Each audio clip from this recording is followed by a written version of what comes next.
right. Well, hey, welcome everybody to the February 2023 meeting for the Google Educator Group of Ohio. This is a monthly meeting where we take a look at everything new in Google from the last month.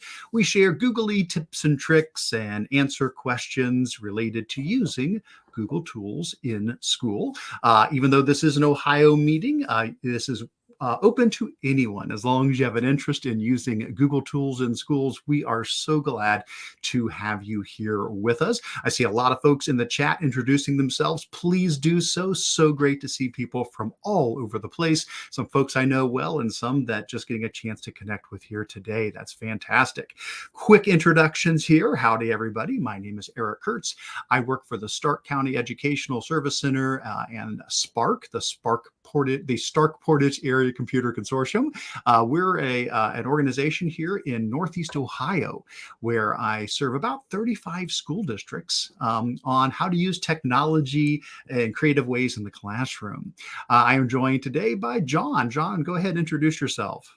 Yeah, hi everybody. My name is John Mansell-Pladel, and I work with the Northern Buckeye Education Council, and we're located in the northwest corner, Archbold, and we serve the 4 counties in the northwest corner, about 40 school districts. And I'm also involved with the Ohio Learning Community, which is an online community for professional development for teachers in the state. All right. And we do usually sometimes have some other folks with us as well. It doesn't always work out as far as the ability schedule wise. So Stephanie Howell and Sarah Kiefer, I do not believe will be with us here today, but always a big shout out to them and the support they provide for us. Quick housekeeping here before we get into the actual meeting. First of all, we want to make sure everybody can get to this resource document that we're going to be working in here. And that can always be found at the GEG Ohio website, which is at bit.ly/GEG Ohio. That I'll go ahead and pull up that website and show you where you can get to this in the future, anytime you need to. So if you go to, again, bit.ly/GEG Ohio, when you get to the website, there is a link here for monthly meetings. If you give a click on that, that'll bring up the Google Sheet, the embedded sheet that has all of the meetings with links for the agendas as well as the live video, which will become a recorded video in the future. So that's one way to get to that agenda link. I can also drop it into the chat for those that are here with us live today. I will do that right now just to make that a little bit more convenient for people that are here with us live in the session. But everybody else can always get to that again through the link at bit.ly/GEG Ohio if you're watching recorded later on. I'll try to put the link down below the video as well in the description for folks. We do want to hear from you guys during the session.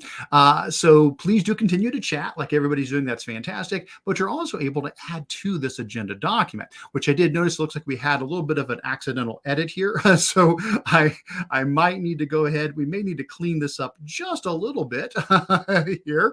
That does happen from time to time. Let me see if I can clean this up, or John, if you're able to take care. There we go. I think I got it cleaned up there. Sometimes we do get some accidental edits. That does happen. But that's the beauty of this. This is a collaborative meeting where we want to learn from you. So this document is editable. There's a few spots in here I would direct you to as great places to add some things in. For example, there's a section in here for upcoming events. Please feel free to add any other conferences or webinars or other professional development events that may benefit folks. Some of these may be local to Ohio, but there's a good chance many of these also have a virtual component, so anybody could take advantage of them. Another good place that I would say to add in some resources is in our show and tell section. There's a spot here where each of us share a little bit, but then there is a community show and tell section as well. We would love for you to drop some things in there if there's a great resource or a new blog post or extension or project or anything that you want to share about. Please do what you're seeing here. Folks are already dropping things in there. And then I would also say another great place would be the Q&A section. If you got any questions, feel free to drop those in here. And if you see a question that you've got an answer to, feel free to throw in an answer as well. Hopefully somebody who's watching, if John and I can't answer the question, somebody else can. All right. Well, I think that gets us through all the housekeeping things as far as getting started. Let's go ahead and get on into our agenda now. And again, thanks to everybody for being here with us today. I'm going to go ahead and turn off our floating banner there. And I'm going to go ahead and make this go full screen so we can get a better look at what we're taking a look at here today. All right, let's get into this. So we've done all the welcomes and introductions. Under important links, we do want to remind folks to go ahead and sign in if you don't mind.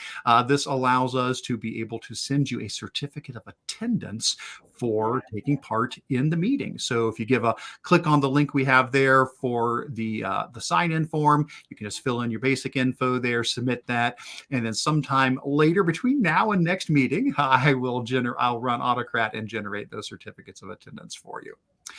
Next up, group updates. Just want to remind you, when we're not connecting here once a month, we are trying to connect in between. And so we do have the Google Educator email group, the Google Educator Group of Ohio email group that you can join for GEG Ohio. Please feel free to join that email group. Great place to ask questions, share resources, and stay connected. And we likewise have a Facebook group if you prefer to connect that way or connect that way in addition. All right, next up, we've got a section on upcoming events, and there's a lot of great things coming up. The one I'm going to talk about is our Spark conference. There are some here that I think are probably carryovers from previous meetings.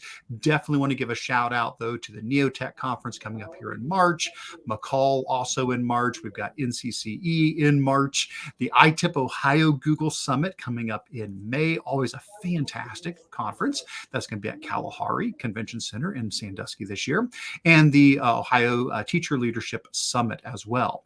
I'm going to go ahead, though, and talk about our Spark EdTech Conference. And then, John, if you got anything to add to these other ones, please feel free to do so as well. So for many years, I'd have to double check to see if we're up to, I don't know, we're 15 plus years into this. We've been doing the Spark Educational Technology Conference. Now, Spark is where I work, the Stark Portage Area Computer Consortium. And we have done this typically in the fall. Sometimes it's been after school starts, sometimes before school starts. Most recently, we've been staying with prior to the start of school, and we are doing the same thing again this year. So this will be July 18th, a little bit earlier than normal, partly because we're noticing more and more conflict with the Pro Football Hall of Fame in this area. It becomes a little bit more complicated to do this at the start of August. So we are going to back this up. It will be July 18th, Tuesday, July 18th. We're so excited, though, this year we're going to be in person as well as virtual. We're still going to have a virtual component, but we are going to be in person at our offices at the Stark County Educational Service Center here in North Canton, Ohio. This is a totally free conference. Always has been. We hopefully always will be. The call for proposals and the registration are now open. So if you head on out to the website at conference.apps.spark.org, you'll get all of the details there. There's a page here to register, just a simple Google form. Again, totally free, but we do want to know who is planning on attending in person and who is hoping to attend virtually, just to give us a little bit of an idea as we're planning for that day. It'll help us estimate a little bit more how many people will be on site and how many will be joining virtually. We've also got the call for proposals open. We want to hear from you. So please do sign up to do a session. Keep in mind, there's several options for presenting. If you can be there in person, that's wonderful. We would love for you to be here at the Stark County Educational Service Center here in North Canton, Ohio, to do an in-person presentation. If you can do that, great. We realize not everybody's able to do that, though, so we do allow for virtual as well. So you can present virtually. We'll connect you in, and you can, from wherever you're at, wherever in the world, you can do a live virtual session. And then lastly, pre-recorded. If neither of those work, well, that's another option. If it's like, well, that date just doesn't work and I'm not able to be there in person or virtually, you can always pre-record a session and submit that as well. The proposal form allows you to indicate your preference among those three options as well. I've tried to keep that proposal proposal form as short as possible because I fill out a lot of proposals and I know they can be a lot of work. So I try to keep this really, really super short and simple for you to do that. Other than that, please do check out our schedule. The plan is to have 3 sessions in the morning, 3 sessions in the afternoon, and a nice big lunch break in the middle. Lunch will be on your own. We are so fortunate where we're located. There are literally dozens and dozens of restaurants within 5 minutes of our location. So have a nice, relaxing lunch break there. 3 sessions in the morning, 3 in the afternoon. So that is the plan for the conference, and we're really excited about it. Hope to have lots of people participating in that. So good stuff there. Oh, I did see. Yeah, we're getting some information on the GTech conference, another wonderful one in Genoa, Ohio. That's going to be August 8th, it looks like. So some details are getting typed in right now as I speak. Another big thumbs up to that conference. And that's me, Eric. That's you. Okay, go ahead. Yes, Christine Danhoff was Yes. a friend that was the integration specialist at Genoa, and she now works with the North Point Educational Service Center, and that conference has been kind of moved out and has become a like a combined effort from a bunch of different agencies. So excellent. That one is in the planning stages. The call for proposals is up if there are any people out there that want to present.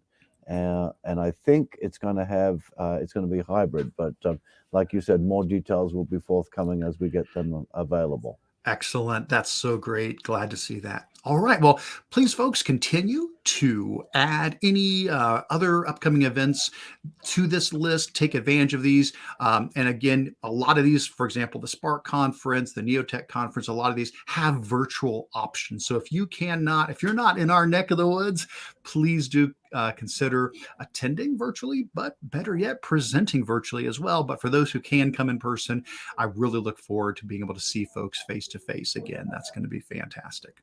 All right, good stuff. Well, let's keep on moving, and we're going to now head into one of the big portions of our meeting each month, and that's what's new in Google for Education. We always say Google is a moving target. There's always new things coming out, and we want to keep you up to date and in front of those changes.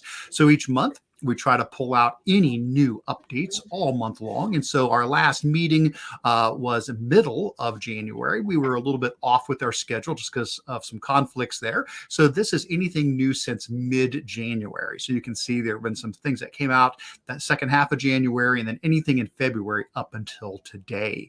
And of course, we will continue to do that with each meeting. We'll pick up where we left off with the last one.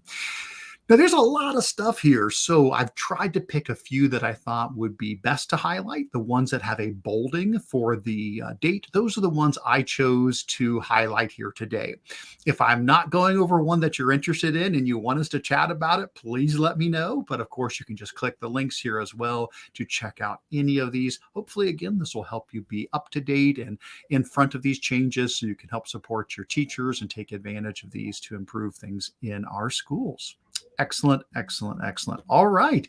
Well, let's go ahead and get on into this. And by the way, I will also mention I do have, of course, the emoji coding here to let you know which tiers these fit into if you are using different tiers of Workspace for Education. Thankfully, this month, almost all of these work in all the tiers. There's only a couple in here that I saw that are limited to just a couple of the tiers. For the most part, almost all of them are available to everybody, which I'm really glad to see that. All right, let's get going. And John, at any point, feel free to holler if you want to add some feedback or comments on any of these new updates. So the first thing is a new beta for shared drives in Google Drive that's going to allow anybody, any end user, to be able to move folders. Okay, so let's chat about this real quick. We won't spend much time on this one, but we do want to at least get this on people's radar. So here's the idea. Shared drives have been around for quite a while. This is not a new thing. I remember when they used to be team drives before they became shared drives. Well, administrators have always had the right to be able to move folders into a shared shared drive, but end users did not. End users could move individual files, but they could not move entire folders. And so now this is a beta you can sign up for to give this permission, this ability to all of your end users. And I think the reason is it's a little bit more of a powerful thing to be able to move a whole folder. Because remember, when you put a folder, when you put anything into a shared drive, a couple key things happen. The biggest being the ownership changes. When you put something in a shared drive, you give up ownership of that file or those folders, and it becomes owned by the shared drive. And so that's a key thing. And again, if you're dropping a whole folder in there, it affects a lot more files. And it's something you want to make sure that you educate your end users on before they move something they did not intend to move into the shared drive. But again, shared drives are great because for things that this is appropriate for, it's a great way to know that you're never going to have to worry about losing those files, in the sense that somebody's not going to retire and then suddenly, their files are gone. You're like, oh wait, where did that file go? Oh no, that was so-and-so's file. But saying, no, let's have the shared drive own these important resources. So good to know that. All right, good stuff. Let's keep on going here. Next up, YouTube has partnered up with Crash Course and Arizona State University to offer this new program called Study Hall. And there's a lot of pieces to this, so I'll kind of give you the gist here. Let me open up the website for Study Hall, and I'll open up the YouTube channel as well for Study Hall. I'll make sure it doesn't autoplay. It probably will try to autoplay. There we go. Okay, excellent. So let's chat about this. So here's the idea. What YouTube has done is they've partnered up with Crash Course, fantastic YouTube channel, love the stuff they do, and they've partnered up with Arizona State University as well. And what they've got here are a bunch of resources for students who are preparing to go to college or just starting into college as well.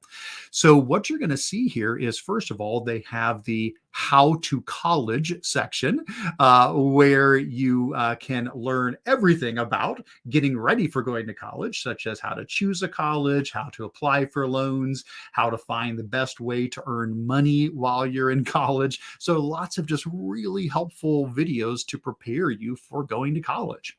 Then there's the Fast Guides section, and that covers all the different college, many different college majors, what kind of courses you'd have to take in these majors, where these degrees could lead you in your career. So excellent information to help students make choices. Then there's the College Foundations section here. And here they have courses. There's 4 at the moment. They're planning on having many, many, many more courses, but we've got Rhetoric and Composition, Real World College Math, Intro to Human Communication, and U.S. History to 1865. And these are courses that the students can start watching the videos right here or on the YouTube channel. Again, same thing is available right here on the YouTube channel as well. They've got all the same courses there too. But then if they decide, hey, I actually want to take this course for real, they can go to the courses tab, and for $25 they can sign up to take the course as an interactive course. They're still going to watch those videos, but now there's going to be actual assignments and a schedule to follow. And when the student completes it and they get a grade, if they're happy with that, they can then get college credit, $400 per course to get college credit. So it can really knock off a lot of courses that might be some entry-level courses they're going to need for college. So anyway, really neat. No matter how you use it, whether it's just, hey, let your juniors know, because by the time you're senior, you might have taken care of a lot of this, I imagine. But, anyway, let juniors and seniors know. Check out these videos on getting ready for college. Check out these Fast Guides to learn about majors. Really, really great. And then also jump into some of the courses here. And Peggy is saying, wow, that's really cheap compared to other college courses. And oh yes, also a thumbs up for Arizona. That is Peggy's alma mater. So that is great. So again, just wanted to get that on everybody's radar. I think that's a really great resource. Excellent. All right, let's keep on going. And again, please, yes, questions, comments, throw those in the chat as we go through these.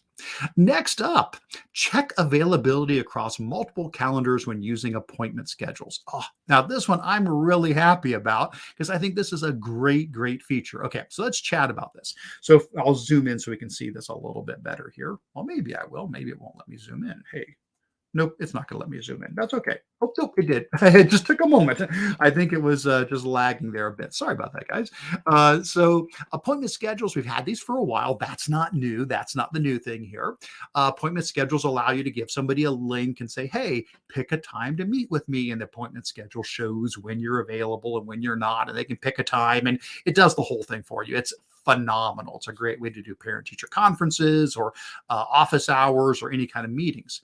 Well, the thing that's been a challenge for me, the reason I have not used it a lot in my own life is because I have two main calendars that I need to monitor. I've got my work calendar and my personal calendar, and they both have a lot of stuff on. So my personal calendar is my Gmail account, my work calendar is from my Spark account. Well, if I create an appointment schedule off of my work calendar, it wouldn't know, oh yeah, I've got a doctor's appointment, or this is one of my days off that I'm going and doing, a training somewhere else. And so now though, you can do that. You can go into the appointment schedule settings, and there's a section here for calendars checked for availability. Ah, how cool. You can expand this and you can pick more than just your primary calendar. So I've done that. Now on mine, I've got my work calendar and then I've got my personal calendar selected as well. I just shared my personal calendar over to my work calendar. I always do that anyway. But now I can select them both. And when I give people my appointment schedule link, they will see if I am available or not. And it's checking against both of those. So nice. I've already used it a couple of times. It's so much easier than giving people a list of like, here's all the times I'm available. I just give them the appointment schedule link and they can pick something that works for them. And I know it's going to fit with both my personal and my work schedule. So really happy to see that update come through. All right, next up, Chrome is getting a read everything feature in the sidebar. Okay, so this is one of those coming soon things. So this is not something that is available yet. I believe you might be able to change some flags in your settings to activate this, but it sounds like it's still rolling out, still getting developed, still being created. But here's the idea. There's going to be a little read everything option in our side panel. Now you're familiar with the side panel, I'm sure. If you come up and click on your little side panel, we can do a reading list, we can do bookmarks, and we can do journeys right now. Well, this is going to expand to include a read anything option. And what it will do is take the page you're currently on and it will clean it up and pull over just the text into the read everything panel over here. Now, supposedly you'll be able to do things in addition to popping this open. You'll be able to change the coloring scheme, which will be great in case you prefer, black text on white background or white on black or yellow or blue, whatever the case might be. But you can also switch to different fonts. So you can find a font that is easier for you to read as well. And of course, increase or decrease the font size. So this is something that I think it's long overdue. If you think about using Microsoft Edge, there's the immersive reader built right into it that makes it super simple to be able to clean up a page and read that. I think Chrome definitely needs this feature. I'm excited to see this. As it is right now, I typically use some other tools, some extensions to clean up a page if I want to improve the readability. This can help support all of our learners and us as well. So excited to see that coming soon. We'll keep an eye out on that one. All right, next up, Google Sheets adding more functions. Yes, love it, love it, love it. So Google Sheets, of course, one of my favorite tools. I love Google Sheets, use it so much. They rolled out, I think, 11 new functions here. Now, the only sad thing about it is I did notice that as of today, they paused the rollout as of today. I guess, I don't know, they're evaluating performance and quality. So I'm not going to be able to demonstrate these to you right now. I was hoping to show you a couple of these, but they have paused the rollout. So it's currently not these new ones are not available yet. But when they were first rolling out, Ben Collins, who I always sing the praises of for his support of anything Google Sheets related, he did a really nice blog post where he tested each one out.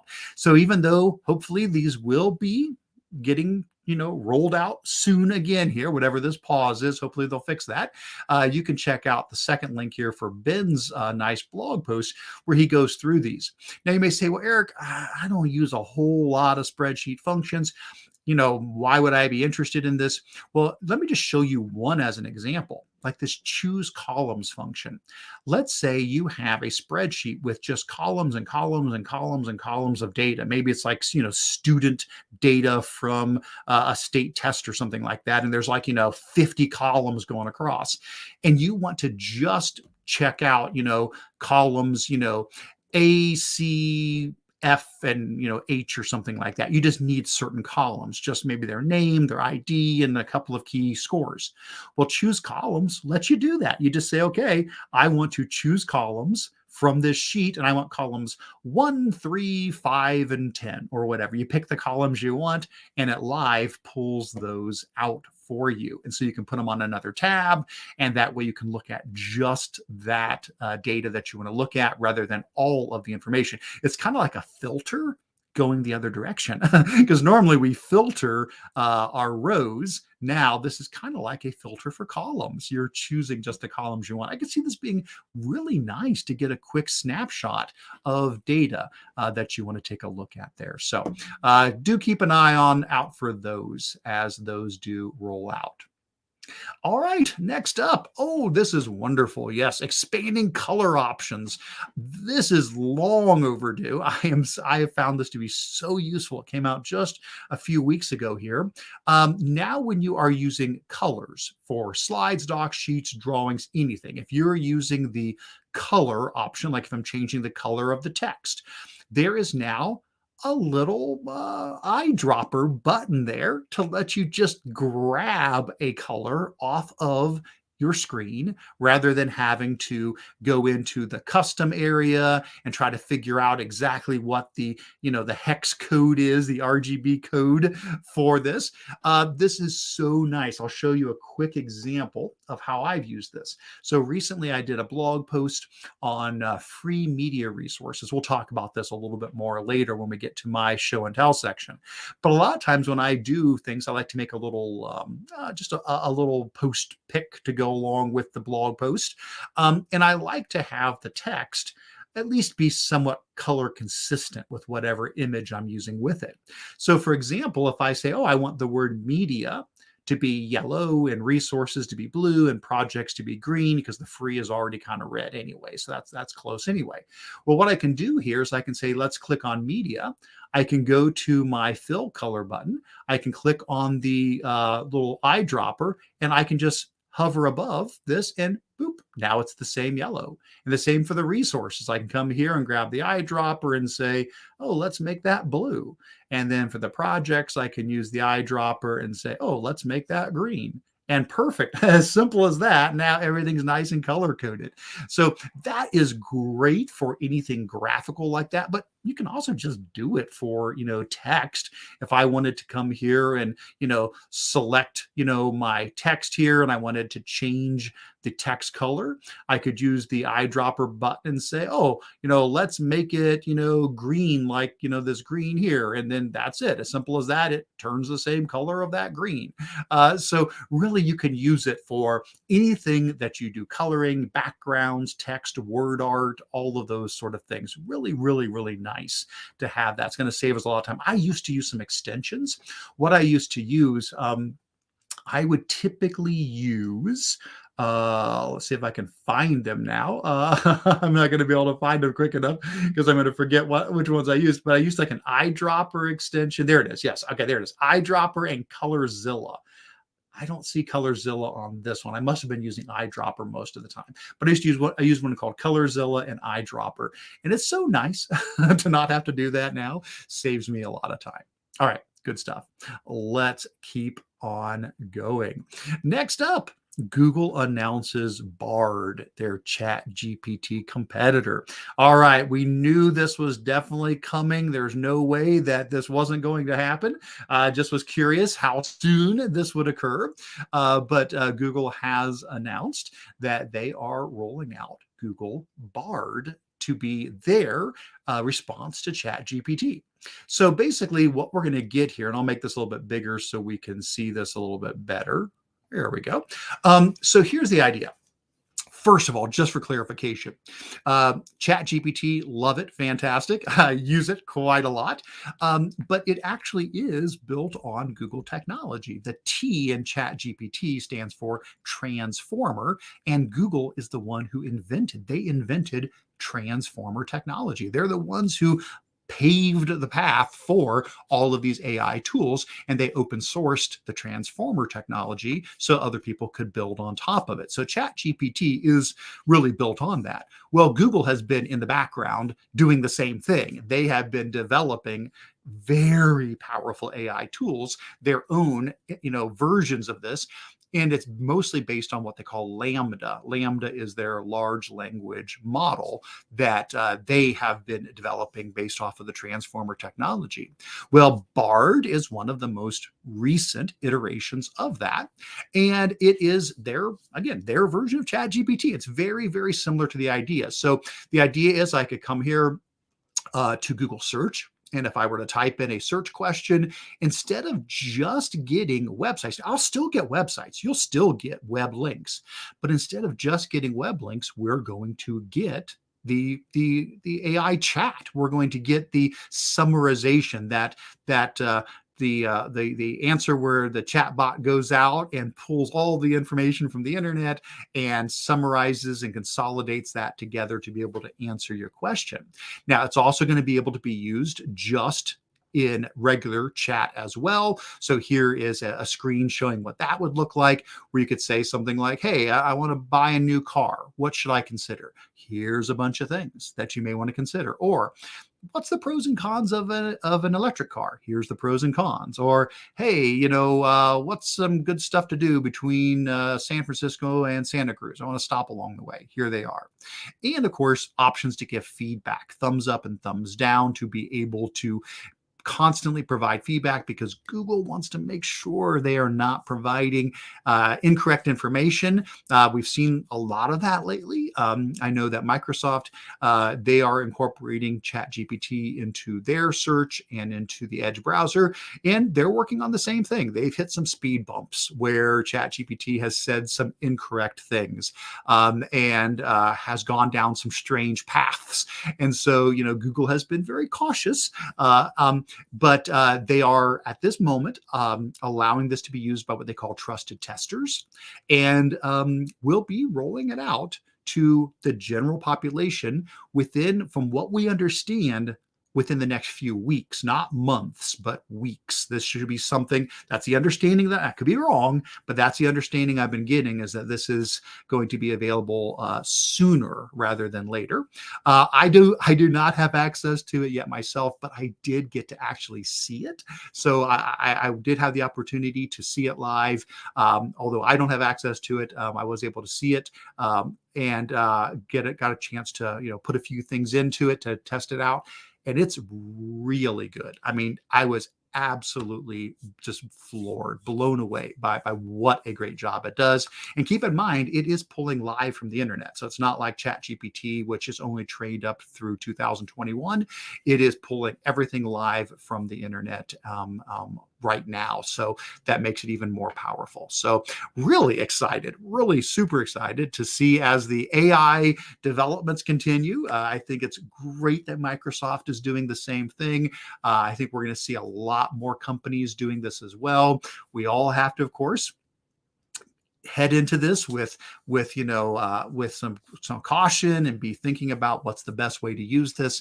But again, I am mostly excited about the educational benefits, the things. How can we use this to help our students learn? How can we use this to help them create and communicate? How can we use this ourselves? And that's actually what my keynote was about at OETC. So if anybody was at OETC, that's actually what we talked about, was the attitude that I'm hoping educators will have toward AI and what we're going to be able to do with it. So I'm really excited about all of that. All right, so there you go. Let's keep an eye on Bard as that continues to develop. Eric, I'm curious. I wrote in the chat, do you know why it's called Bard? I don't know why it's called Bard, but keep in mind, most of the time, they use a working project name. And so Bard is not the only version. They have, from my understanding, they've got at least, I believe, 3 other versions that are incrementally more powerful than Bard. And they have their own code names as well. I think Bard was the name they were using for this version. And so there it is. That's what it is. I was speculating it might be named after the Bard, which was William Shakespeare, but so I'm not sure.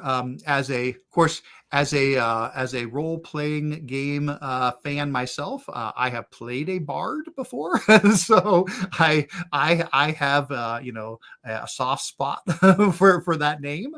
But no, I think it just happened to be that was what that version was called. And so, okay, that's the one we're rolling out, because I think they needed to respond to what was happening with ChatGPT and Microsoft as well. All right. Cool stuff. Excellent. All right, let's keep on going. A few more new things. So the next thing, a little update to Translate. Not going to spend a ton of time on this one, but just wanted to highlight this for you, that one of the cool things that is happening with Google Translate is that it is getting expanded, so that when you are using Google Translate and you put in a word for a translation, you're going to get an expanded section with more variety of ways that word could be used. So example, the word novel. Well, we know novel could be, a noun, but it could also be an adjective, to describe a novel concept. And so you've always had those differing options in Translate, but now we're getting more in the sense that we're going to actually get example sentences using the different meanings in context. So the idea is to help when somebody's trying to translate, to use Google Translate, to be able to look through the different ones and actually read contextual examples of how that word could be used for different meanings. So I think that's really helpful. And I think that's going to be a nice feature to have as part of Google Translate. So that caught my eye. All right, let's see just a couple more things that I pulled out. The next one was that Google Meet now will include the ability to record captions in the recording. Now, keep in mind, this is for Plus and teaching and learning upgrade. So be aware of that. That is because, again, those are the ones that have the recording feature anyway in there.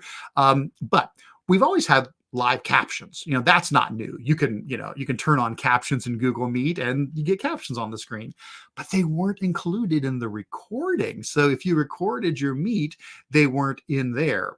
Well, now you can choose if you want. When you go to start the recording, you can say whether or not you want the captions to be baked into the recording, actually right there on the screen.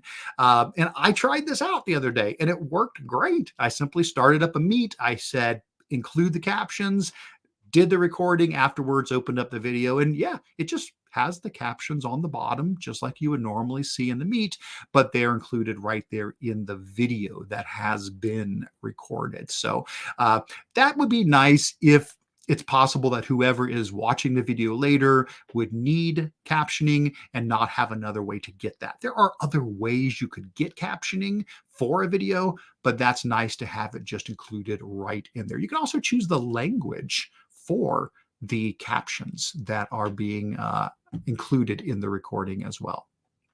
All right.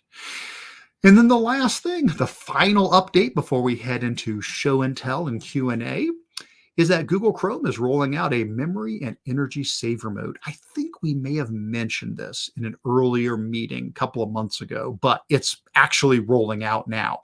I haven't gotten it yet. It has not shown up for me yet, but any day now, I guess it is rolling out as we speak. But basically, the idea is you could go into your settings. There's going to be a performance section in your Chrome settings. And under performance, we'll be able to turn on memory saver and or energy saver. Okay, so what is this about? Well, memory saver is kind of like, I don't know if you ever used like the extension called the Great Suspender. That was an extension that would, if you were not actively using a tab, that tab would go to sleep. Like if I had not clicked on the GEG Ohio tab for a while, it would kind of go to sleep. And then if I clicked on it, I could reload that tab and bring it back up right where I left off. But the idea being that if you're not actively using a tab, it can make those tabs go inactive and save memory, because any tab that's actively being used is using up memory. Well, wow, this can free up a load of memory, because we know Chrome can eat up a lot of memory. You get enough tabs going on. And so this will allow you to have these inactive tabs go, not be using memory. In this case, the example they have, say it was saved them 536 megabytes of memory. And then again, as soon as you head back to those tabs, they'll wake back up again. There's also the option to manually override if there's like, okay, this site, I've got to keep this one active all the time, because if it goes into idle mode, bad things happen, like something doesn't work properly. So you can always override those as well. But that's great. And then the energy saver one, probably more for a Chromebook or a laptop. I'm on my desktop now, so this wouldn't matter. But this is to help save power. And so what it can do, if you need to head into energy saver mode, it's going to conserve your battery. It's going to limit background activity. It's going to limit some visual effects like animations and smooth scrolling, maybe even reduce some video frame rates, things to help conserve your battery as need be. So good stuff. Excited about those rolling out as well. I see Dan saying that Chrome is notorious for taking up your RAM. Good to see, especially for Chromebooks or older computers that don't have much RAM. Dan, I totally agree with you. This is a wonderful resource for schools who are using, Chromebooks that, maybe were entry-level models. Maybe they're not top of the line, and so they maybe don't have a whole lot of RAM. And then over time, that's even getting a little outdated. This is going to help breathe some life into those as well and keep them going a lot longer there. So excited to see that as well. All right. Good stuff. All right, guys. Well, if I missed something, we're going to move on to show and tell and Q&A. If I missed something, let me know. Throw it into the chat. If you've got a question, if there's something that you're curious about, or you want to give some feedback on any of these. And John, if you notice that I missed anything, if there's a question or a comment that somebody had that I missed, please feel free to holler at me and let me know. But those were the things from the last month that I felt were good to get on your radar and let everybody be aware of. So hopefully you found that to be helpful. All right. Well, let's go ahead and transition into our next portion of the meeting, which is show and tell. So basically here, we're just going to share cool things, cool things that we've come across, typically related to Google tools, but hey, ed tech in general, we definitely cast a broad net here. So some of the things might be a little outside of the Google realm, but again, things that would benefit Google using schools. I do have a section here of things that I have pulled out recently. John does as well. And then again, we want to encourage you guys here in the GEG community section, please do add in your own suggestions here. So if there's anything here and I see some stuff popping up, that's fantastic. Please keep doing that. That is great. We would love to see the things that you guys would like to share. John, would you like to go ahead and share your resources here? And if you want, I can certainly just click on the links if that's enough to bring those up for you. Yeah, I think so. Okay. Again, I've been exploring the world of ChatGPT. This one came, Dr. John Spencer has written an article, and I really recommend that people go through it. And then he cites a couple of different people and resources inside of here, but it's this whole discussion about when does this become a tool that we're going to find that the kids are going to be using every day, and that the teachers are not threatened by it. If you go back up again, and I've actually got a link back in the notes there. Matt Miller has put together a Whoops, sorry about that. Get that link for you. There you go. it's the third one, the infographic. Oh, and there's that one. That'll take you right to Perfect. That'll take what I wanted to talk about. So if you can zoom in a little bit on that graphic, if at all possible, because I like to think about the idea of when I saw this, I thought, yeah, this is really helps us as teachers to think about how you're going to use a tool like this. And I would frame it, and you and I were discussing this before we got going, and that, as you mentioned, was the topic for your Bionic Educator keynote. But this, I think this whole idea of how we adapt as teachers to the new tools that come along, and this is really no different than when the calculator came out in the 80s and we had to decide, okay, at what point is it appropriate to put this in the hands of a student so that they can actually save time? And I think that one of the things that I've looked at this tool as being useful is we all complain about not having enough time to do everything we need to do. If we have a tool that can synthesize and find information and becomes our assistant, and really that was the gist. I'm spoiling it for Eric, but the gist of your keynote was that a human assisted by AI is going to be, the best version of themselves. Be they a teacher, be they a chess player. If they can have assistants, that really makes them into a better, more productive human. And I, just looking at this graphic, it was interesting because you can look at the amount of effort that you put into the work and the amount of effort that you have the AI help you with it. So if we're looking at the very bottom of this diagram, the student wrote the assignment all by themselves without consulting AI or the internet. So this is where we were before AI came along. This is our brains, and we're using information about things that we know about, and perhaps didn't even Google anything. It's all, if we're an expert on something, then we can write about it authoritatively, and that would be us at the bottom there. And then as you sort of move up, the student consulted the internet to look for ideas, and then wrote and then submitted it. So it's mostly original work, but you were assisted by the AI. And then you go up to the student wrote the main ideas, the AI created a draft. Because let's face it, some of us are really good at writing, and others, you can get it done, but the end product takes hours and hours. And so in this middle section here, this is where you can really strip out the amount of time that it takes to go from an idea to a finished product. We move up again. The student created multiple AI responses, used the best parts, edited and submitted. So the synthesis is still human input is happening there. Go up to the second from the top, the AI created response. The student read, edited, and adjusted it, and then made it. So now we're starting to have, it's heavy on the AI did most of the heavy lifting, and the human did a little bit of work.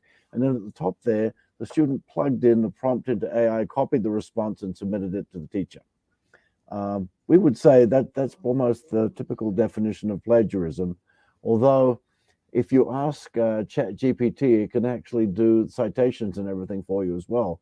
So in the technical definition of what plagiarism is, that you quote somebody else's, or you submit somebody else's work as your own without giving credit.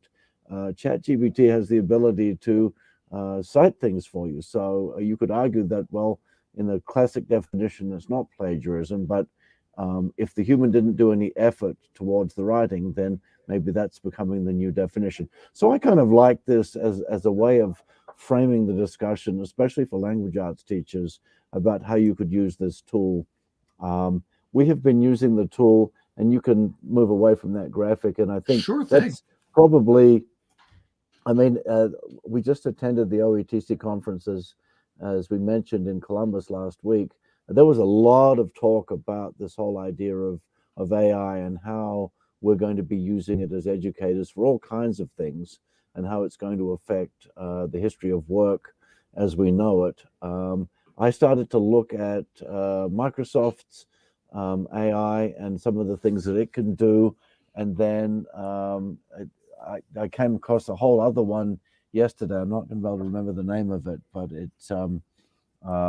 it actually had, it was more like, if you remember when Yahoo first came out, it had little categories that it divided things up and organized them for you. And I kind of really like that. So I think that rather than it just be a sort of an open-ended discussion that you can have with AI, there are going to be all kinds of tools that assist you in searching for things, in synthesizing things, in writing, and all kinds of things. So we need to just keep, as educators, keep ourselves abreast of what's happening. And really, the information is, everything's happening, as you mentioned, really fast. So if BARD is rolled out in the next couple of weeks, we're going to have a lot of different tools that we can use. And I think it's a matter of trying them out and working out what they're good for and what they're not good for, and then to share that information with your fellow educators so that people don't get overwhelmed. And I've really actually enjoyed this last couple of weeks of all of this information. And it was great to go to a conference where that information was being shared. I will be going to the McCall conference in Michigan. It's in Detroit, Michigan, next month, in about 3 weeks from now. And I'm looking forward to seeing, and we'll bring back information that I get from that. But that's what I've been working on right now, is artificial intelligence and how it affects our lives as teachers. And I will continue to work on that. Well, that is great. I really appreciate you sharing that. And I had not seen, I've definitely, yeah, big thumbs up to Matt's page on AI and his infographic. I had not seen this particular article by John Spencer. So adding that to my my list to read and dive into and explore. I think a lot of really good ideas there. And even with, Matt's infographic here on this continuum between student created and bot created. I think there's even smaller gradations in between these. You talked about here where the student writes the main ideas, but then the AI makes a draft, from that. There's maybe something just a little below that where the student, writes the whole thing after getting, some help with ideas, but then the AI does proofreading, for example. It could be, what about that? Where it's saying, okay, I'm gonna write the whole thing. I'm gonna, consult the internet. I'm going to do some research. I'm gonna write the whole thing, but then I'm getting, just proofreading feedback and suggestions for editing. Where does that fit in? That's probably somewhere, around the line here too, but, students could get help from a lot of sources. There's a lot of proofreading tools out there. Even when you're just typing in Google Docs, it gives you suggestions for things you may want to change if you've misspelled a word. Again, it's that continuum. And so I think this is great to frame this discussion and start having this sort of discussion. We very likely could add, like I said, some more little steps along the way here, or variations to some of these as well. And I think the last thing that I would encourage people to try these out and to see how they can find ways that they can have this tool save time for them, because as teachers, again, because that's the thing that I think is going to have the most impact on. I did use ChatGPT to generate some text. I was doing a training on Google Docs, and there's that nifty new feature where you can create a checkbox, and you just add that as it's like, instead of having a bulleted list, you can have a checkbox list. But I needed some text, and so I could sit down and think about, well, what will I make a list of? And that's one of those where the rubber hits the road. I need something now. If I had 5 things that I could make a list out of, then I can, that I can have the students do that, and that's exactly what I need. I asked ChatGPT, what are 5 things that you can do at the beach? And it gave me a list of 5 things that you can do at the beach, and I copied and pasted it into my document, and then experimented on what I would need to do to make it into a checkbox list, and that was exactly what I needed. So And then I had a little bit of fun.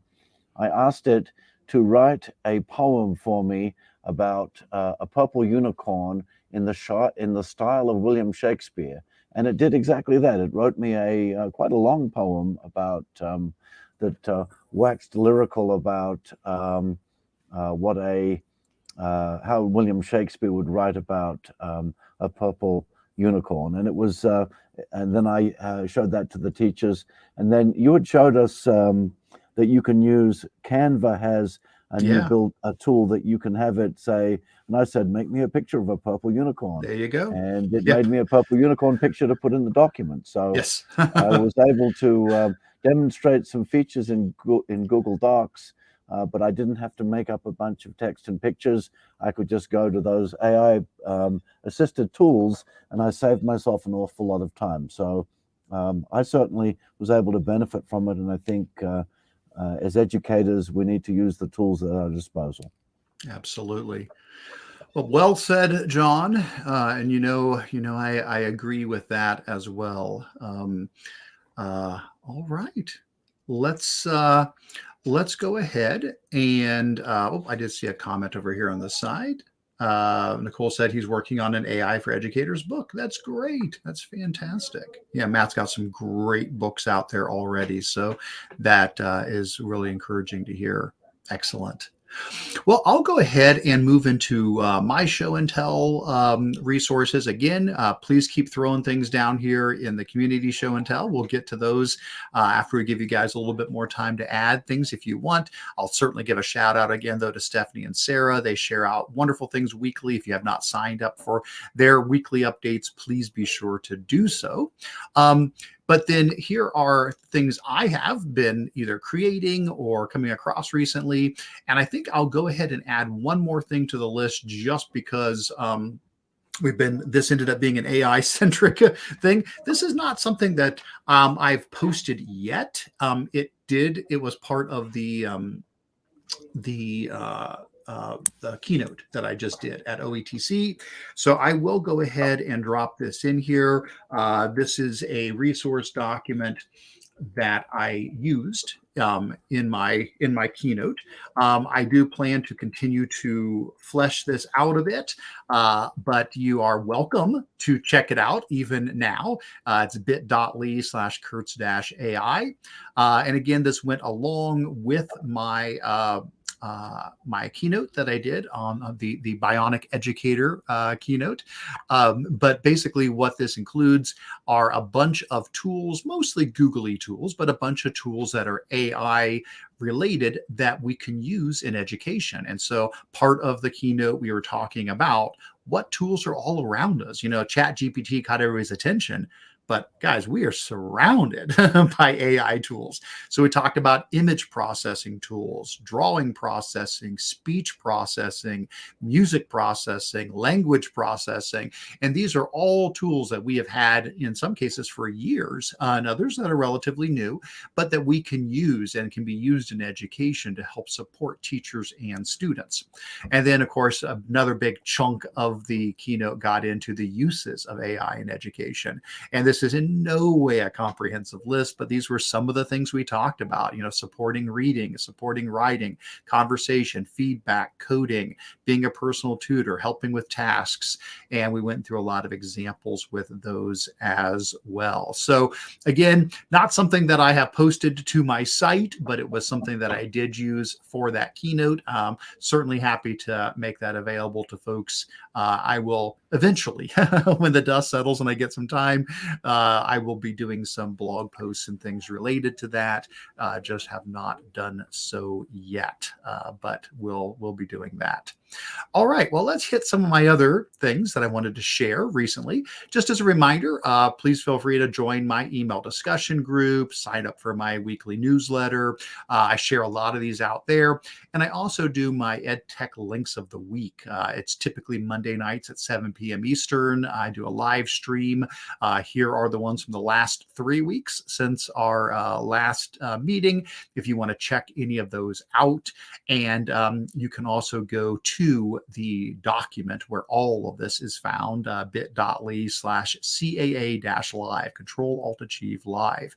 That document has all of the things that have been shared out over the many weeks I've been doing this. So if you scroll on down, you'll see like here's the one I just did earlier this week and the resources that I shared. And you can go back weeks and weeks and weeks and weeks to see all those.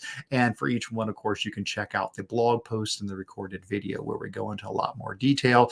And of course, the upcoming ones are listed here on the first page. So here's some upcoming dates and the links for all of those. So if you can't join me live, hey, no worries. They are recorded and you can catch them later. But I do appreciate those who are there with me live because we get to have some nice discussions on these topics. So do check those out. Always fun new things shared there.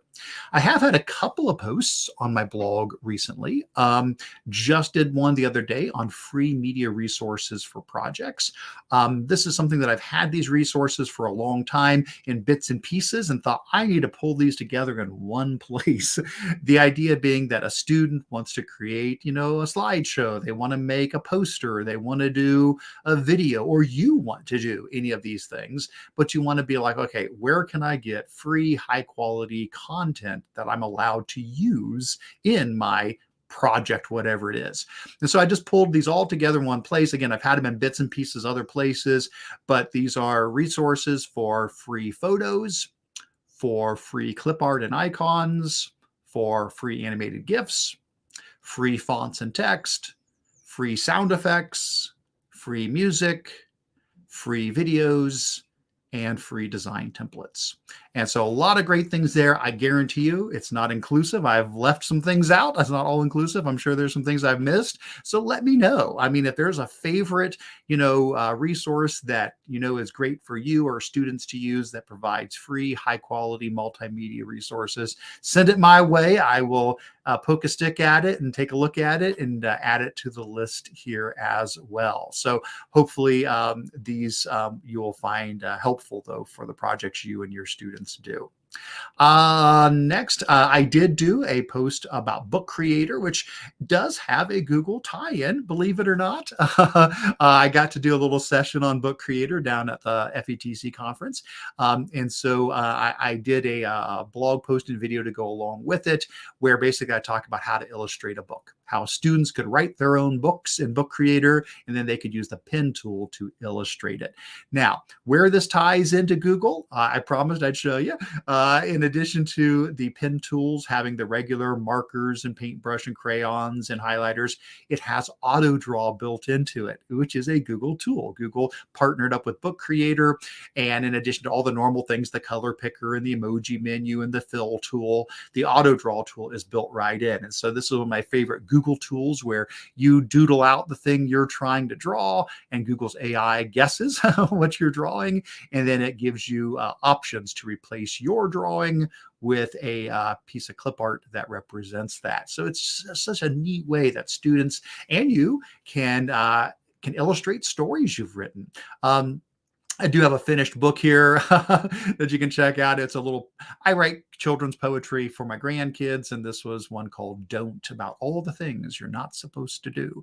And it was based on real life. These are actual things I have told my children over the years. So I used this to illustrate that. So there you go. Do check that out. And I definitely, give a shout out to Book Creator. Everything I share in here is free. These are all free tools in Book Creator. There's a premium version for more bells and whistles, but everything I show in there you can do with the free version. Then I did a webinar on Moat for multilingual learners. I got an opportunity to be a part of the Teacher Innovation Network. They did an EdTech Playground. It's a group from out in California. Their focus was on technology to support multilingual learners. My portion of it was about using Moat to be able to, have students record their voice to practice fluency, for you to record your voice and put it inside of docs and classroom and slides and forms, so that they could, hear you speaking as well as see the words, and lots of other creative ways that Moat can be used for you and your students to record your voices.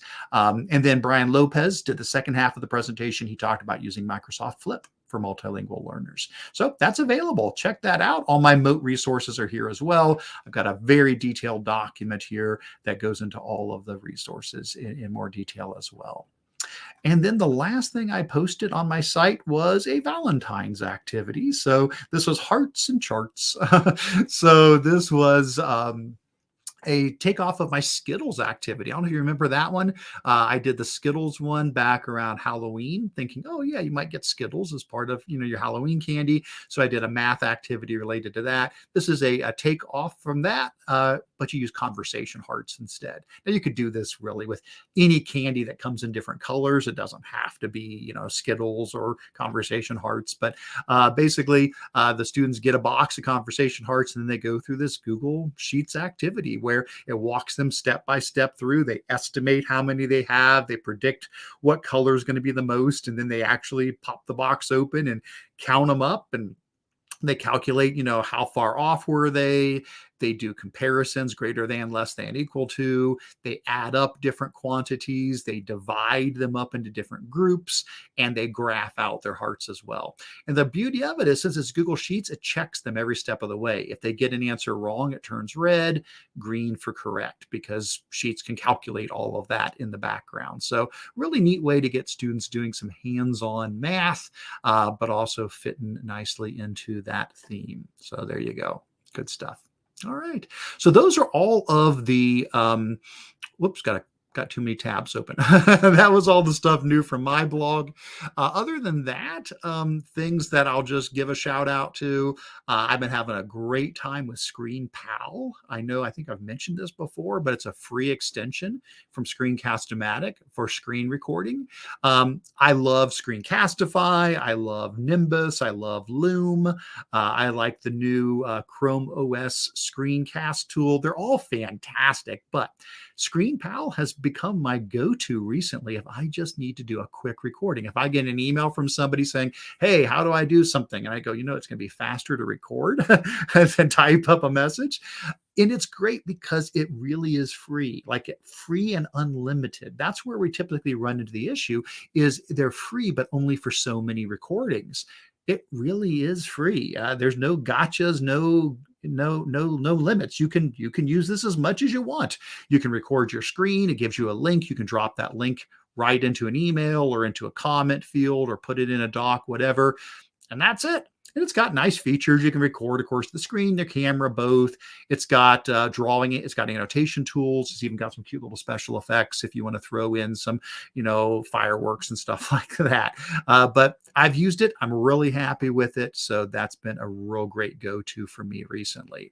Conquer's another one that's great. Works with Google Forms. If you haven't seen Conquer, this is from the people who do Moat. So if you of course, we talked about Moat just a moment ago for recording your voice, but this is an offshoot. This is a totally different tool they're doing. This allows you to create quizzes, and you can create, quizzes, fill in the blanks, reading comprehension assessments with, multiple choice, true and false, different types of questions at different grade levels for different topics, or you can provide your own source material and it will generate these for you.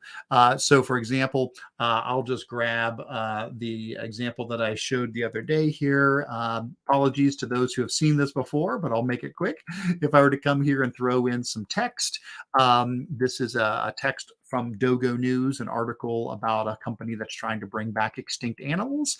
And so I could just throw in some text here and hit generate, and the AI is going to create multiple choice questions related to the text over here. And it doesn't have to be a text. You can also just say, I want them to be 5th grade level on this topic, and it will go out and research that topic and bring those back as well. Now, this is piggybacking off of ChatGPT. So you may say, well, Eric, I can do this in ChatGPT.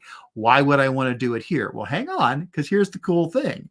Not only does it, grab these, and again, it's piggybacking on ChatGPT. It's taking the text, it's generating these questions, but you can come in here and you can change stuff. You can change the question, you can change the answers, you can change the feedback, you can add more questions. If you end up deciding that this is good, that everything here is good and you're happy with it, you can click the assign button and just turn it right into a Google form. Just as simple as clicking the button. It just is like, there you go. And now you have a Google form created with the text and all the questions. The answer key is already set up for you. It's ready to go. So really nice, really nice. Excited about that. Thanks to the folks at Moat for creating Conquer. You can check that out at the link that I have there. And then the last thing, I don't know. I just thought this was really cool. There's a band who has made a music video inside of Google Meet. There's a blog post here that talks about it here. And then there's a link to the actual video. I'd encourage you to watch the video. I won't pull it up on here now. I don't know if I've got the rights to show it, so I won't show it here, but you can watch it on your own. But the band is called Tan Lines, and they they made a music video where they're over here on the side, singing, and then the slideshow they're sharing is fantastic because it goes through all the lyrics of the song using all the conventions we normally see, like pie charts and Venn diagrams and flow chart things and stuff. It's so well crafted. I don't know. I'm curious could this become a project? Could students, make, music videos where they, have to create a slideshow that goes step by step along with a song, but it ties into your subject matter and then you record it. I don't know. It just really needs inspiration. I'm curious what people might think about it and what they might do with it. I thought it was fantastic. So definitely, put that out there for you guys. So that's all of my stuff that I have shared recently. Let's see what has popped up in our community show and tell. Looks like a lot of stuff here. And again, I don't know that I can comment intelligently on all of these things. Certainly, I would encourage folks to follow the links that are provided here. Looks like there is a ChatGPT integration with Parlay. I am not a Parlay user, so that is not something that I can comment on, but thank you for including that link. We again have a link out to Dan's excellent OER resource compilation. There's a book version and a website version. And I've shared this out with folks, and it is a fantastic collection of OER resources for teachers to access. Hand Talk, not familiar with this one, says it's not yet available in the US, but it's coming. Translate text and voice to ASL. Oh my gosh, that looks so neat. I am really definitely going to have to take a look at this. That's really cool. So, how neat. Okay, I'm very excited. I'm going to have to explore this one. So whoever shared that, thanks a lot. This is one I've definitely got to explore. CurePod. Now, I have seen this one. I've played with it enough to just know it exists, but it's an AI tool to help create interactive presentations and lessons. So you choose a topic, and it generates the presentation and an interactive lesson to go along with that particular topic. I've seen it enough to poke a stick at it a little bit, and it looks really, really promising. Looks like we got a couple of samples here of ChatGPT interactions, creating a lesson plan on the Industrial Revolution, a closing lesson on pets for first graders as well. Yeah, and I've done some of the similar things where I've tried to capture some of these interactions. So thank you, Dan. I think, I'm not sure, well, maybe it wasn't, I'm not sure who shared those, but thank you. Oh, Ryan Collins. Ryan did. Okay, I can see this one says Ryan, this one says Dan. So Dan is the owner and Ryan. So Ryan Collins looks like shared this one. I've done similar things. If you go back up to my AI tools in education, in that bottom section, I did try to include some documents that show the conversations I had, because that I thought was the easiest way to get it out to people. So, whether it was, under reading comprehension saying, hey, here is a text on the Boston Tea Party. What Lexile level is this? And it tells you, and then say, hey, can you rewrite this at a lower Lexile level? Sure thing. Can you rewrite it at an even lower level? Sure thing. How about a higher level? Yep, here you go. And things like, can you generate reading comprehension questions? Yep. and the answers. Here you go. Can you pick 10 words that a student might struggle with and give a bulleted list with definitions? There you go. Can you do a summary, a bullet point summary? Yep. And so I've tried to do a lot of the same things where I'll pick, examples that I've had and make a Google document out of them so you can follow along and see how that works.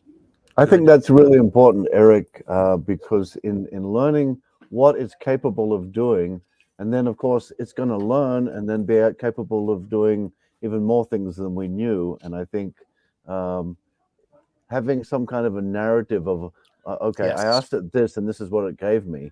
It would even be interesting to look and see what capabilities or what it can do more. When you go back and look at what you did, say in 6 months' time, Right. and say what it's capable of doing then as it can do right now. Right. Absolutely. And again, Google's Bard does the same stuff. Like I've run some of the same that in the chances I got to test it, I've run some of the same prompts in there and it does a fantastic job. Plus it's live. You don't have to actually paste in the text. Instead, you can say, here's a URL, go grab this article, and it will just read the article and do all that for you, which is really nice. But yes, there are so many amazing applications here. I know I shared this one in my EdTech links of the week, but Tony Vincent did a fantastic blog post about creating a game, an interactive game.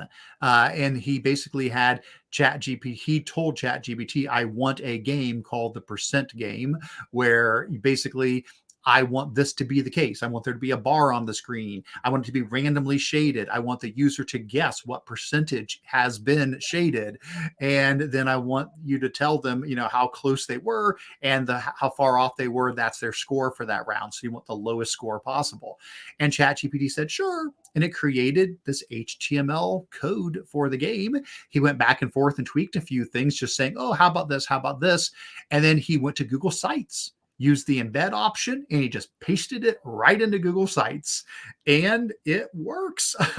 And so here's his percent progress game. It's just a Google site with an embed, and in the embed, it's just the code that ChatGPT wrote. So I could say, oh, that looks like about 45% or something, and it was actually 46. So I'm off by 1%. Oh, this one looks like about 7%. Well, it was 6%. I'm doing pretty good there, but you get the idea. You're guessing and it's keeping track of your score. So I tried out the same thing. I had it do a simple math game where you're just adding some numbers and it's telling you how you did, and it works great. It'll generate the code. You copy and paste it right into a Google site in the embed, and just things like that. And so, those are the kind of things I'm trying to document here as well. Like, what are examples of how these tools can be used? So thank you to Ryan and Dan for sharing some of their examples. I think these are the kind of things that are really helpful, not just to get a list to say, here's something you can do, but to see somebody's prompt. Because I think prompt crafting is going to become a skill. That's a skill that students and adults, we're all going to have to be able to develop, being a good prompt crafter, making sure you're asking the right thing and adjusting that prompt. And so we're going to start having websites with lists of good prompts. We already do, but that's going to really be a thing. If you need good prompts to help support, 8th grade science, these are ones that will help, or whatever the case is, so that's going to be a really important skill. It's going to be interesting because this is really going to change the nature of search. And I think that's why Google, I think, really ended up, there were some very serious discussions about the disruption that this was going to cause. I mean, it's caused disruption in a lot of areas, but the whole idea of Boolean searches, I mean, that you go back to when you were looking in the library index catalog in the 1980s and 90s, and you needed to know what a Boolean search was. And we haven't really come that far from there to where we are today with an advanced Google search. But if you can ask it something in plain language and then refine that with plain language, it really changes. It makes search much more achievable by people that don't maybe understand the complexities of Boolean queries anymore. It doesn't matter. You can just, as long as you can think it, it can find it for you. Absolutely. Yeah.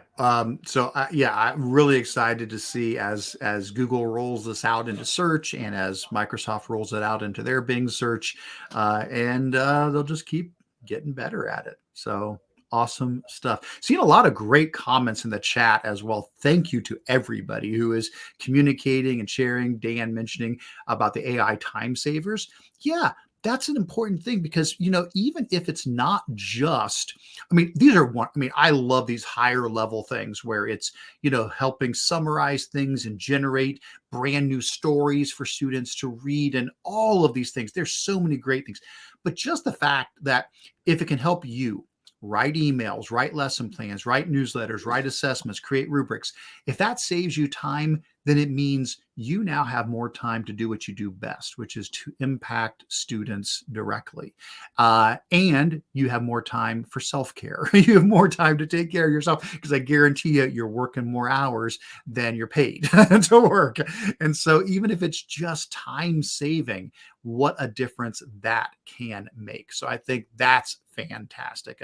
Appreciate that. Dan also said, yeah, first year teacher, well, anybody having this assistant. Yes, it's an assistant right alongside there with you.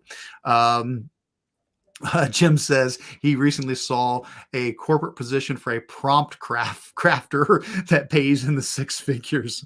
Wow. I am not surprised, but that's pretty awesome. That's really impressive There's there. definitely a job description that didn't exist a couple of years ago.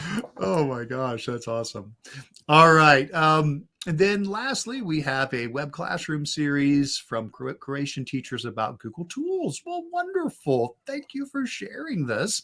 That is fantastic. Now, keep in mind, if you ever come across a video, say, "Oh, well, this is really neat," but it's in a language I don't speak. Don't forget, if anything is shared via YouTube, for example, you can always turn on closed captioning and switch it to the auto translate feature. So I have done that. I have watched videos from GEGs that are not from Ohio, that are international GEGs, and I've just gone into YouTube, turned on captioning, gone into the settings, and said auto translate to English, and I followed along, which is fantastic. Yeah, good Eric, stuff. probably there's somebody around the world that is going to watch this webinar, and they actually are using this very same feature to translate it into their native language. Oh, I did see Peggy asked any tips about giving citation, giving credit to AI if you use it in your writing. I don't have any specific tips other than to say the only time I have ever actually used it in my writing was that blog post I did where it was called an AI wrote this blog, or yeah, I think it was called an AI wrote this blog post. That was back when ChatGPT first came out, and I'm probably looking right at it. There it is. And so I made it clear in the blog post, that I said, that what you see below was written by AI. All I did was move things, tighten things up to present them in an ordered fashion there. So I think being very transparent about that. Otherwise, I don't use AI to anything I write. It is me, but I am going to be curious about starting to maybe use AI to give me feedback on the stuff that I'm writing. But I think that is certainly important to be transparent about your use of it anytime that you do. All right, good stuff. Good stuff. And again, great comments there. Seeing Brenda saying that Matt Miller also talked about that in the Overthrowing Education podcast. So that would be a good one to check out as well. All right. Excellent. All right. Oh, he asked ChatGPT how to source it properly. Yeah. Well, there you go. Let's ask the AI. All right. Well, this is going to bring us to our final section, which is Q&A. If there's anything else I missed here, again, I apologize. Let me know. Throw it in the chat. If you still want to add more things into the show and tell, please continue to do so. you can do so even after the meeting is over. We appreciate that. So Q&A, basically this is where if you've got questions, we'll see if we've got answers for you.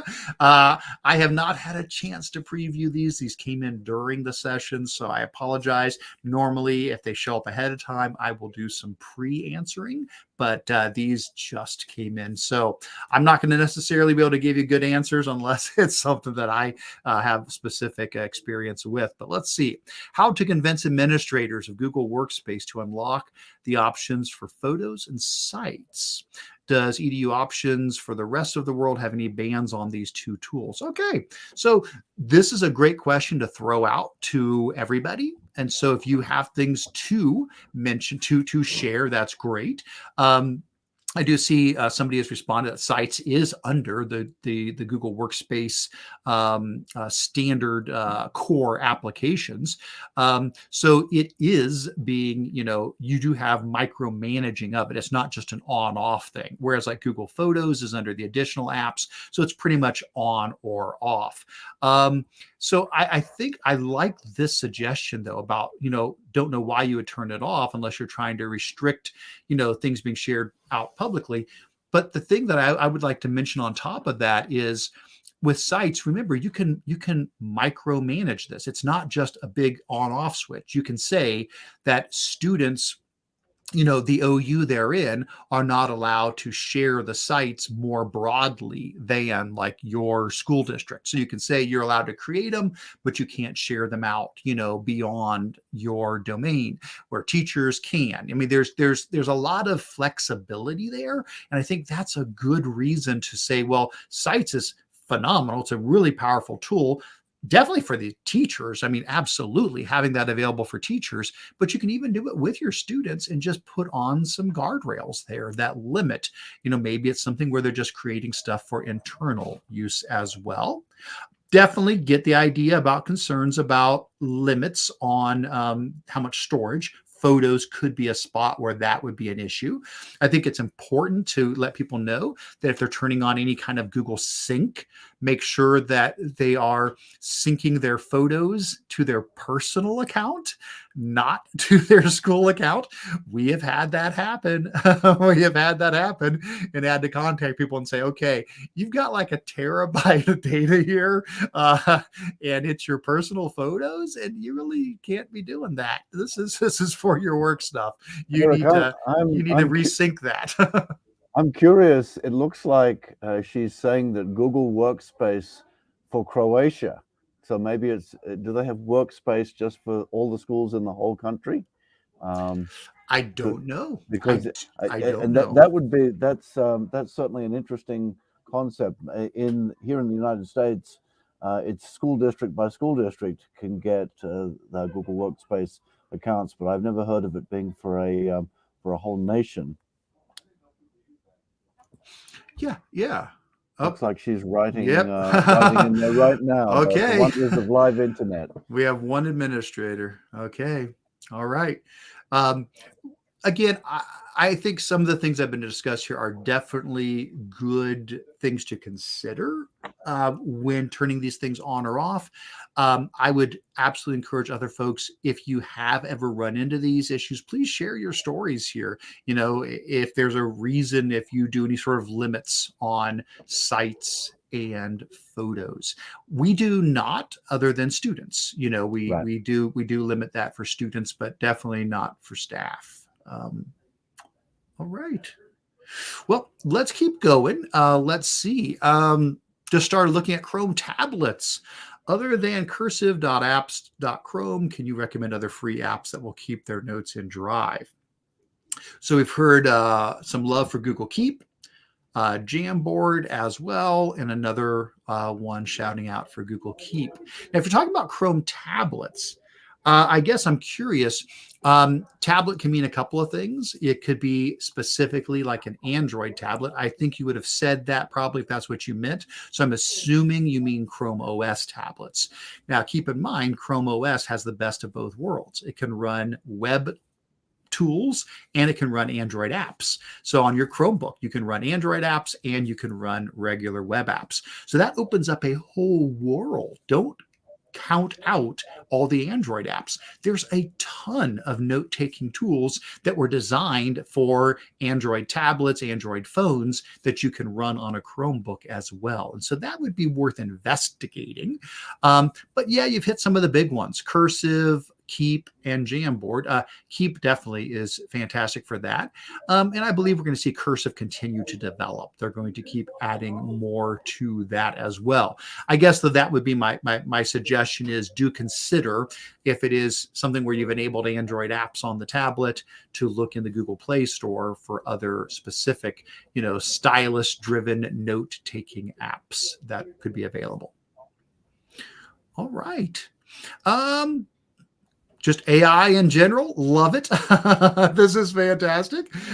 These are all great resources. I recognize many of these. Yes, this one was from Jennifer Gonzalez. I just saw this. She's got a great podcast and blog post on this one. Thanks for whoever added that one in. Yes, a lot of great ones here. Good stuff. Any updates on practice sets? Oh my gosh. Yeah. The last time I chatted with them, practice sets is still beta technically. And I think this question came up last month. So if we go to last month's agenda, I think it came up in there. And I think I had a response for it that time as well. This seems to come up all the time. I thought it was. Yeah, it's right at the bottom there. Is it? Is anyone using practice? Yeah, but I thought I wrote I guess I didn't write the answer. I thought I wrote it. Okay, I did. So the point is, it's still only available to those people who went through the beta sign up. Supposedly, though, soon it'll be available. It'll be rolled out. But again, don't forget, it's only for people that have teaching and learning or plus. If I have time here, I can try to look while we're chatting. I have a link which would allow you to still sign up for the beta. If you haven't, I'm typing in on another screen here. I'm typing in practice sets because here it is. Hold on. I found it. Let me copy the link for you. Here is the beta sign up link. And I hope it still works. It was working the last time I tried. Of course, I've already signed up, so it's going to probably tell me, hey, you've already signed up. But yes, so that's the link. If you still are trying to use practice sets and it hasn't, again, rolled out to everybody yet, you can still sign up through the beta link there. That'll let you still take part in it. But again, hopefully soon. All right. Let's see. Anything else here? Any recommendations for photo manipulation tools for elementary students on Chromebooks? Boy, yeah, we see both Canva and Adobe Express listed, both absolutely free for education, both incredibly powerful. So yeah, I think those are right away great. I think those would be really good ones. Depends on what you want to do with photo manipulation as well. I know we've shared out a lot of these before. I think Image Candy is the name of one. Let me see if I can find it fast enough. Image Candy. So like Image Candy, this is like one where you can, remove backgrounds and crop images and add text and rotate and make memes and resize and stuff like that. There's a bunch of those kind where they've got loads of these free tools. Like I can drop Image Candy in there. Yeah, Photo P is really good. Shoot, what's the why am I forgetting it now? There's another really good one. This is what happens when you're 53. You can't remember anything. I think is it Lunapic? Is that it? Yeah, Lunapic. Wow. Okay, I found the right neuron that was connected to it. Lunapic is another really good, totally free online image editor. And oh my gosh, the things you can do with this. There are so many tools in here. It's just amazing. Loads and loads and loads of tools in LunaPick. So, oh, and Karen saying she loves LunaPicks. Loves Lunapic. Peggy saying, "Wait till you're 80." Hey, yeah, I know, I know, Peggy. I'm doing my best, and that's already scared me a little bit. Well, what I can and can't remember, but yeah. So Canva and Adobe Express, without a doubt, absolutely free for schools. If you haven't signed up, get your school signed up for those. Big thumbs up to Photopea. I agree with that as well. Image Candy, LunaPick, a lot of great ones out there for photo. Oh, Pixlr. Yeah, it's been a while. Rebecca asked about Pixlr. I haven't used Pixlr in a while. Is Pixlr still kicking it? Pixlr? I bet it still is. Yeah, yeah. Hey, check it out. Try it out. Yeah, Pixlr is one that I definitely have used in the past. I just haven't used it in a while. So I would say check it out first. Don't just, I mean, poke a stick and see. But from what I remember, the free version was really nice too. So all right. Well, there's a lot of good resources there. I hope that helps folks. And again, don't forget, if they're using Chromebooks, don't forget you can turn on Android app support for Chromebooks, which means think of how many drawing and photo tools there are in Android. You are allowed to use those on Chromebooks as well. Again, your tech folks have to turn on Android apps. It's not difficult, just a couple settings in the admin console. And then you can go in and put in the approved list which apps they're allowed to use. So there's a whole world of photo manipulation tools and drawing tools in the Google Play Store for Android, and those can also be used on Chromebooks. So a lot of possibilities there. Whew. All right, guys. Well, I think that does it. I think we got to everything. So I'm going to do a little bit of wrap up here. If you guys have any other questions or comments, this is the time to do it. So if you want to throw something in the chat, if you want to add something else to show and tell, Q&A, upcoming events, please do it. We're going to do one more pass through the document. But I just want to, first of all, just thank you. Whether you joined us live or watched the recording, thank you for taking the time to do this. Thank you for your contributions. You have made us all better. I have learned from you, and I hope this helps you support your students and teachers as well. Please do sign in if you didn't get a chance to earlier. Page 2 is the form to sign in, so I can send you your certificate of attendance. Join the email group and or the Facebook group if you want to stay connected in between the meetings as well. Don't forget all these wonderful upcoming events. Looking forward to seeing some folks at several of these, especially our Spark conference in July. Let's see if there was anything else that popped up in our show and tell. I think we've got a few more things for ChatGPT examples. That's great. And anything else in our Q&A? I don't believe there's anything else new in there. So I think that is going to bring us to the end of our time. Thank you guys so much. John, do you have any last minute things as we wrap up?